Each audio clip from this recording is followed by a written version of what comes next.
ആഹാ, ഇപ്പൊ മൺസൂണിനെ കണ്ട ദ്രാവിഡിന്റെ കെറ്റപ്പുണ്ടല്ലേ? കളിയാക്കൊന്നും വേണ്ട. കളിച്ചില്ലേലും നിന്നെയൊക്കെ കൊണ്ട് കളിപ്പിക്കുന്ന ഞാനാ. അല്ല, ഇനിയിപ്പോ ഗേൾ ഫാൻസിന്റെ ഒരു ബഹളമായിരിക്കും. അയ്യടാ മോനെ, ഇന്നത്തെ കളിയുടെ കൂടി നാഷണൽ ടീമിലേക്കുള്ള രമേശിന്റെ സെലക്ഷൻ ഉറപ്പാ. പിന്നല്ലാതെ രമേശിന്റെ കളിയും മോനെ രമേശേ, നീ ഫാദർ കച്ചർത്തറയുടെ മാനം കാത്തറ. എന്റെ മാത്രമല്ല, ഈ കോളേജിന് മൊത്തം അഭിമാനം നീ നേടിത്തന്നു. അതെ അതെ, സംഭവം തറയാവുന്ന കണ്ടപ്പോ 2-3 പ്രാവശ്യം മുങ്ങാൻ നോക്കിയതാ. ഈ ഞാനല്ലേ പിടിച്ചിരുത്തിയത്. അത് നേരാ, പക്ഷേ ഇത്ര വലിയ അത്ഭുതം നടക്കുമെന്ന് ഞാൻ കരുതിയോ? എല്ലാ ഈശ്വരന്റെ കൃപ, അത്രേ ഉള്ളൂ. നീ നോക്കൂ, ഗോൾഡൻ ജൂബിലി സെലിബ്രേഷൻ മുഖ്യമന്ത്രി വരുമ്പോ അദ്ദേഹത്തിന്റെ കൈകൊണ്ട് ഒരു സ്പെഷ്യൽ സമ്മാനം നിനക്ക് എന്തരിക്കും? ക്യാഷ് പ്രൈസ് ആണോ? അല്ല, അതിനേക്കാൾ വലിയൊരു സമ്മാനം. ഇപ്പൊ നീ ആ കാശം കൊടുക്കടി. ഏത് ക്യാഷ്? സ്റ്റീഫനുമായി ബെറ്റ് വെച്ച് കിട്ടിയതാ 10,000 രൂപ. ഇത് രമേഷിനുള്ളതാ. ബെറ്റ് വെച്ച് നിങ്ങളല്ലേ? നിങ്ങൾ എന്നെ എടുത്തോ? നിന്റെ കഴിവുകൊണ്ട് കിട്ടിയതല്ലടാ, നീ മേടിച്ചു. എന്തെങ്കിലും ഒരു നല്ല കാര്യത്തിന് ഉപയോഗിക്കാം. എങ്കിലൊരു കാര്യം ചെയ്യാം. കാതിർക്കാട് മോളുടെ കല്യാണത്തിനായി ഞങ്ങൾ കളക്ട് ചെയ്ത ഫണ്ടിലേക്ക് എനിക്കൊരു 100 രൂപയെ കൊടുക്കാൻ കഴിഞ്ഞോളൂ. ദാ ഈ 10,000 രൂപ കൂടി.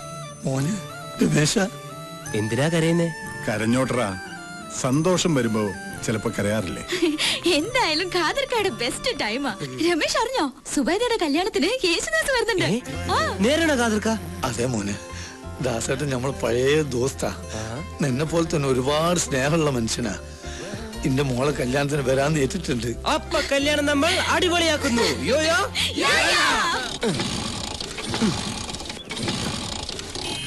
അല്ല, രമേശിനേക്കാളും പ്രായമുണ്ടല്ലേ സ്കൂട്ടറിന്? ഓൾഡ് ഈസ് ഗോൾഡ് അല്ലേ രമേശ? ഒന്ന് ജീവിച്ചു പോട്ടടി മോളെ. അയ്യേ, ഈ പാട്ട വണ്ടി മാറ്റി ഒരു പുതിയ ബൈക്ക് വാങ്ങിച്ചൂടെ രമേശ? അതിന് ചക്രം വേണ്ടേ? ചക്രം കൂടി കൂട്ടിച്ചേർത്തല്ലേ ബൈക്ക് തരുന്ന? മോളെ തമാശിക്കല്ലേ, വാങ്ങാനുള്ള ദുട്ടിന്റെ കാര്യ പറഞ്ഞ്. ആഹാ, ഇത്രയും കഷ്ടപ്പാടുള്ള ആളാണോ 10,000 രൂപ കിട്ടിയിട്ട് ഡൊണേറ്റ് ചെയ്തത്? അതെ, അത് ബെറ്റ് വെച്ച കാശല്ലേ. സ്വന്തം വിയർപ്പ് കൊണ്ട് അപ്പം ഭക്ഷിക്കുവിൻ എന്നാണ് പ്രമാണം. അയ്യോ, ഇത് സ്റ്റാർട്ട് ആവുന്നില്ലല്ലോ. എങ്കിൽ ഇതേ കയറിക്കോ, ഞങ്ങൾ കൊണ്ടുവിടാം. കൊള്ളാം. എന്നിട്ട് വേണം ഫാദർ കച്ചർത്തറ എന്റെ കാര്യത്തിൽ. രമേശ്, ഇന്ന് ബഷീറിന്റെ വക പാർട്ടിയാണ്. നമുക്ക് എങ്ങോട്ടാ പോണ്ടേ? അയ്യോ, ഞാനില്ല. ഇപ്പൊ തന്നെ സമയം വൈകി. എനിക്ക് ബസ് സ്റ്റോപ്പിൽ നിന്ന് ഒരാളെ കൂട്ടണം. ആരാ? ബോയ് ഫ്രണ്ടോ ഗേൾ ഫ്രണ്ടോ? ഗേൾ ഫ്രണ്ടിനെ. കർത്താവേ, ഇത് സ്റ്റാർട്ട് ആയോ? പോട്ടെ. ടാറ്റാ ടാറ്റാ.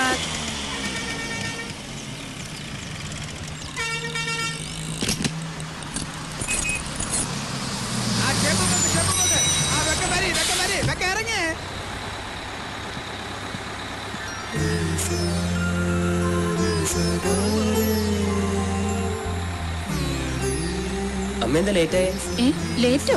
വന്നിട്ട് ഒത്തിരി നേരമായോ? ഇപ്പൊ എത്തിയുള്ളൂ.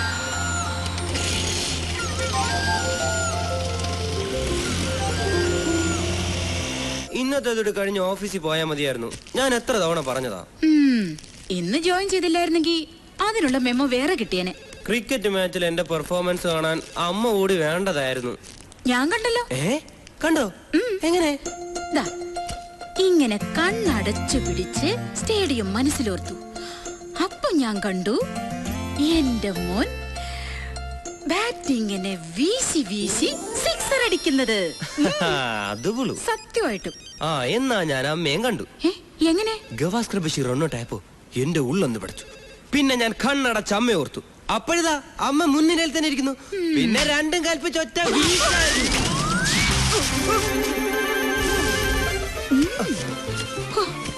അയാള് കാണഞ്ഞത് ഭാഗ്യം.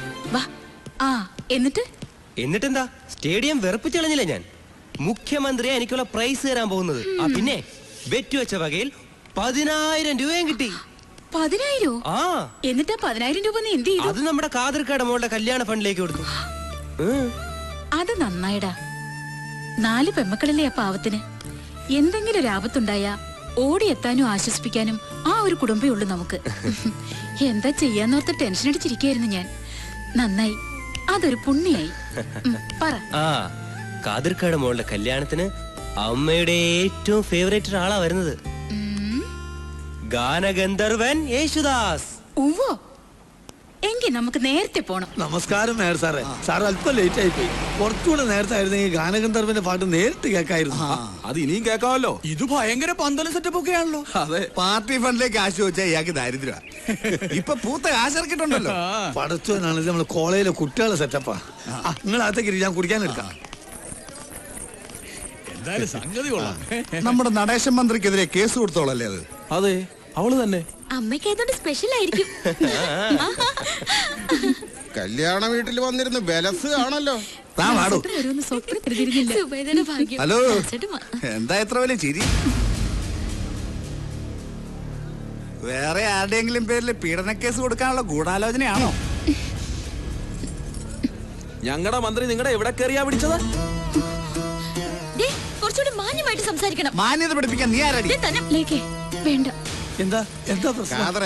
ഇവളെ ഒന്നും അന്തസ്സുള്ള തറവാട്ടി കയറ്റാൻ കൊള്ളത്തില്ല. വിജയൻ സാർ കച്ചറുണ്ടാക്കരുത്. ലോകം മുഴുവൻ അറിയപ്പെടുന്ന വലിയൊരു മനുഷ്യൻ എന്നോടുള്ള സ്നേഹം കൊണ്ട് വന്നിരിക്കണം. മംഗലപ്പുറയാണിത്. എന്താ കാതറേ പ്രശ്നം? ഒന്നുമില്ല ചേട്ടാ, ഇത് നമ്മുടെ കോർപ്പറേഷൻ മേയർ വിജയൻ സാർ. നമസ്കാരം. സാറേ, ഉള്ള കാര്യം കണ്ട എനിക്ക് പറയാതിരിക്കാൻ പറ്റത്തില്ല. തൊലിവെളുപ്പം വെച്ചുകൊണ്ട് നാട്ടിലുള്ള മാന്യന്മാരെ നാണം കെടുത്താൻ ഇറങ്ങിയിരിക്കവള്. പിന്നെ എനിക്കിച്ചിരി വിദ്യാഭ്യാസം കുറവായതുകൊണ്ട് വായി വരുന്നത് പച്ച തെറിയായിരിക്കും. ദാസാറിനറിയോ, ഞങ്ങളുടെ മന്ത്രിക്കെതിരെ കള്ളക്കേസ് കൊടുത്തോളോ അവള്. എന്തുമായിക്കോട്ടെ, അതിനിങ്ങനെ പരസ്യമായിട്ടൊരു സ്ത്രീയോട് ഇത്ര മോശമായി സംസാരിക്കുന്നത് ശരിയാണോ? രാഷ്ട്രീയ നേതാക്കൾ ആദ്യം പഠിക്കേണ്ടതും പാലിക്കേണ്ടതും സംസ്കാരത്തോടെ പെരുമാറാനാണ്. ഈ മന്ത്രിസ്ഥാനവും ചെയർമാൻ സ്ഥാനവും ഒക്കെ ജനങ്ങളെ ബുദ്ധിമുട്ടിക്കാനും പീഡിപ്പിക്കാനുള്ളതല്ല, അവരെ സേവിക്കാനുള്ളതാണ്. അത് നിങ്ങൾ മറക്കരുത്. അതെങ്ങനെ ദാസേട്ടാ? ഇതൊക്കെ മനസ്സിലാക്കാൻ വിവരം വേണ്ടേ? ഈ നാട്ടിൽ ഒരു പിയൂണാകാൻ പോലും മിനിമം വിദ്യാഭ്യാസ യോഗ്യതയും ട്രെയിനിങ്ങും ഒക്കെ വേണം. പക്ഷേ നമ്മുടെ നാട് ഭരിക്കുന്ന ചെയർമാൻമാർക്കോ മന്ത്രിമാർക്കോ ഇതൊന്നും വേണ്ട. വേണ്ട, ഫാദർ പറഞ്ഞത് ശരിയാ. പക്ഷെ സർവകലാശാല ബിരുദമില്ലെങ്കിലും നാട് ഭരിക്കുന്നവർക്ക് ജീവിതാനുഭവം വേണം. പട്ടിണിക്കാരന്റെ വിശപ്പും വേദനയും മനസ്സിലാക്കാനുള്ള ഹൃദയം വേണം. മനുഷ്യത്വം വേണം. പലർക്കും അതില്ലാതെ പോയതാണ് നമ്മുടെ നാടിന്റെ ശാപം.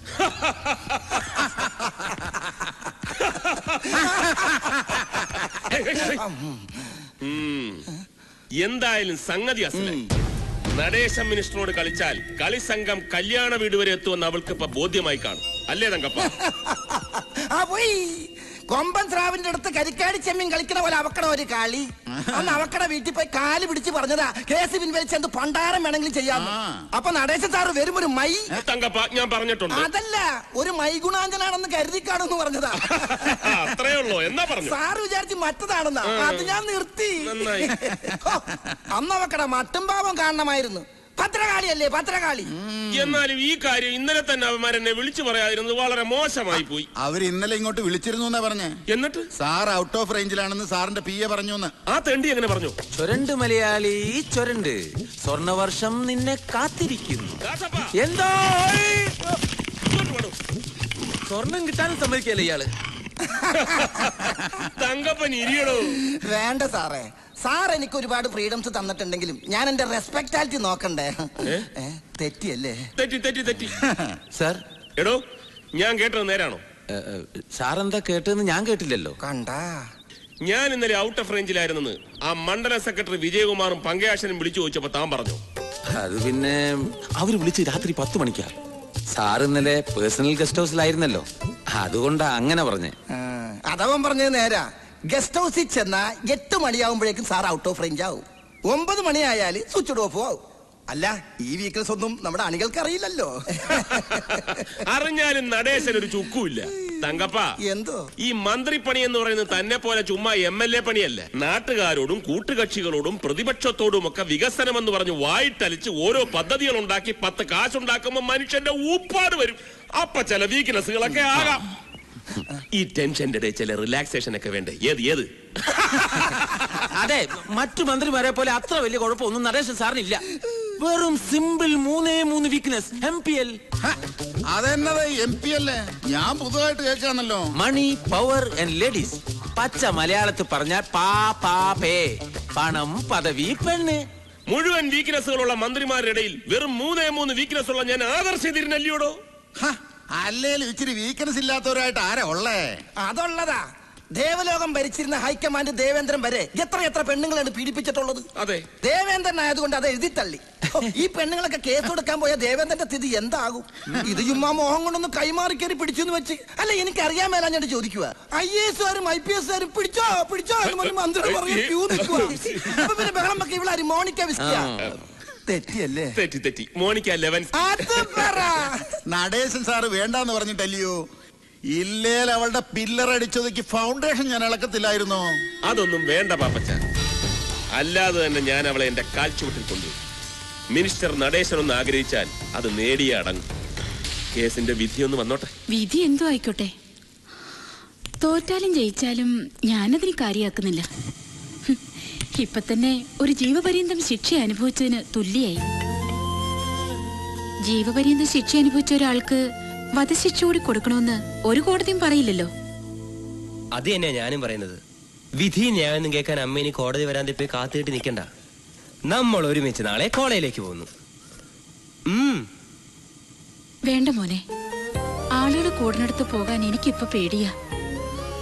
ഇനി കുത്തുവാക്ക് കേൾക്കാൻ വയ്യ.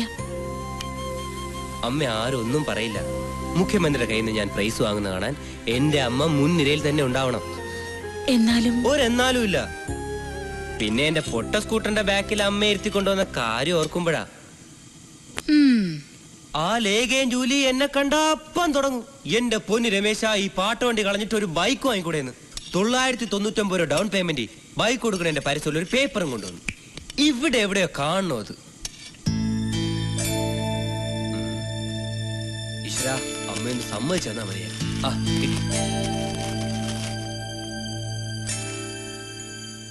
അമ്മയ്ക്ക് മോഹമില്ലാഞ്ഞിട്ടാ. നിന്നെ ഒരു രാജകുമാരനെ പോലെ വളർത്തണമെന്ന അമ്മയ്ക്ക്. പക്ഷേ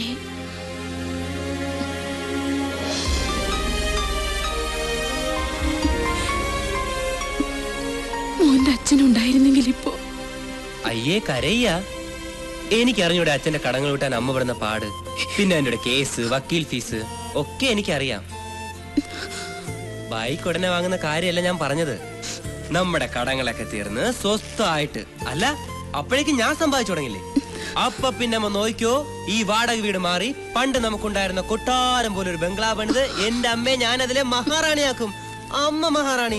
എന്നിട്ട് ബെൻസ് കാറി കയറി അമ്മയ്ക്ക് ഏറ്റവും ഇഷ്ടപ്പെട്ട സിംലയിലേക്ക് ഒരു ടൂർ. എന്താ? പക്ഷെ നാളെ അമ്മ മഹാറാണി എന്റെ പൊട്ട സ്കൂട്ടറിൽ തന്നെ വരേണ്ടി വരും. വരില്ലേ? വേണം. നാളെ നമ്മൾ ഒരുമിച്ച് കോളേജിൽ പോകുന്നു. യോയോ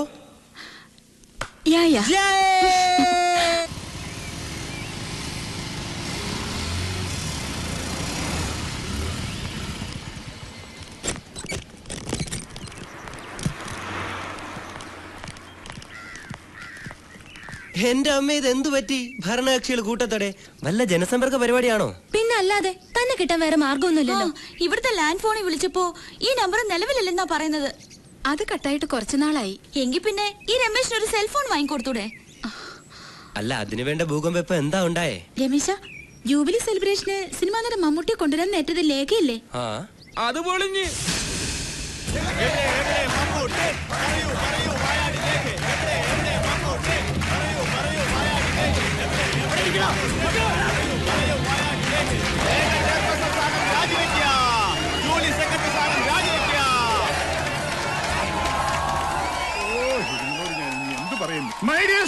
എന്റെ പൊന്നുമക്കളെ, നമ്മുടെ കോളേജിന്റെ ചരിത്രത്തിലെ അവിസ്മരണീയമായ ഒരു സുദിനമാണെന്ന്. ദേവിയിൽ നിങ്ങൾ ബഹളം ഉണ്ടാക്കരുതെന്ന് ഞാൻ അഭ്യർത്ഥിക്കുന്നു. ഈ കഴിവേറി മക്കള് നായ നടുക്കടലിൽ ചെന്നാലും നക്കിയെ കുടിക്കുള്ളെന്നാ വചനം. അതൊരു പഴഞ്ചൊല്ലല്ലേ?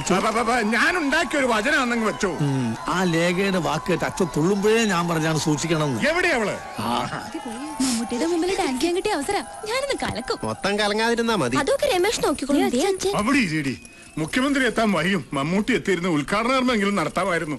ലേഖ എവിടെ? എവിടെ അവള്? അവളിപ്പോ വരൂ. അതോ മുങ്ങ സത്യം പറഞ്ഞോളെ. നിന്റെ ഒരു ഒറ്റ ആളുടെ ബലത്തിലാ ഈ കുരിശെടുത്ത് ഞാൻ തോളെ വെച്ചത്. വല്ലതും നടക്കുവോ? ധൈര്യമായിട്ടിരിക്കച്ചോ. മമ്മൂട്ടി മാത്രല്ല, മോഹൻലാലും എത്തും. സത്യമാണോ? അവസാനം ഞാൻ ഈ കോളേജിൽ നിന്ന് ഓടേണ്ട അവസ്ഥ ഉണ്ടാക്കരുത്. ഓടിയാൽ ഒളിക്കാൻ ഒരൊറ്റ പള്ളി പോലും ഇല്ല, എല്ലാം പൂട്ടിയിട്ടിരിക്കുക. കർത്താവാണ് അതിന്റെ അകത്ത് പെട്ടും പോയി. അച്ഛൻ എന്തായാലും അതുപോലെ വിടില്ല, ധൈര്യമായിട്ട് അനൗൺസ് ചെയ്തോ. സൂപ്പർ സ്റ്റാറുകൾ പുറപ്പെട്ടു കഴിഞ്ഞാച്ചോ? സത്യമാണോ? തനിക്ക് മനസ്സിലായോ ഇപ്പൊ എന്റെ പിള്ളേരുടെ ചോണ? എനിക്ക് മമ്മൂട്ടിയുടെ കൂടെ വന്നൊരു ഫോട്ടോ എടുക്കണം. ഞാനും കുറെ നാൾ നടന്നതാണ് അഭിനയിക്കാൻ. താൻ പാടോ, ഒന്ന് അനൗൺസ് ചെയ്തിട്ടേ ബാക്കി കാര്യമുള്ളൂ. ഹലോ നന്ദിനി.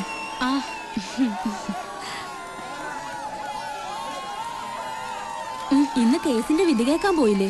ഇല്ല, ഭയങ്കര തന്റെ ഇടം തന്നെ, സമ്മതിക്കാതിരിക്കാൻ പറ്റില്ല.